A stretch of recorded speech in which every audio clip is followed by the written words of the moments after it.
الصفقة الثانية كريستو يصل غدا ان شاء الله مع المهندس خالد مرتجي امين صندوق النادي الاهلي. شوف النادي الاهلي تعامل بهدوء شديد جدا، اوفد امين صندوقه الى النجم الساحلي. طيب الصفقة دي كلفت النادي الاهلي كام؟ حوالي 300,000 دولار. ازاي يا فالح؟ هقول لك ازاي يا فالح.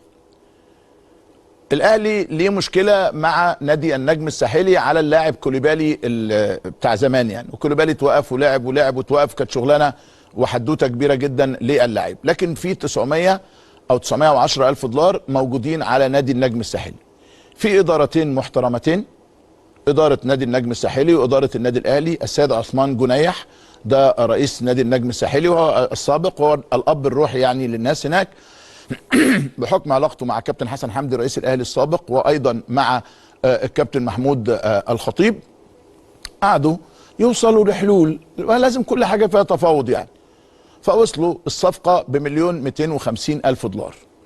النادي التونسي قال المبلغ ده هيتشال منه 910,000 دولار قيمه المستحقات المتاخره من ضم سليماني كوليبالي لاعب الاهلي السابق، واعتقد النجم السابق، اعتقد انه مشي من النجم. حصل تفاوض كبير جدا لحد ما ظهر في الصوره قدام النادي الاهلي اللاعب كريستو، عنده 19 سنه ولاعيب جيد جدا جدا. فالاهلي في التفاوض، طيب يا حبيبي، طيب يا سيدي، طيب يا استاذي، ايه القصه الحدوته؟ المهم وصلوا الى هذا الديل الجيد ما بين كريستو وما بين او ما بين النادي الاهلي وما بين نادي النجم الساحلي، وانتهى الامر عند هذا الحد يعني. خلصت القصه، الولد جاي بكره يجتاز الكشف الطبي باذن الله. في حاله اجتيازه الكشف الطبي هيبقى لعيب في النادي الاهلي. ادي الصفقه الثانيه.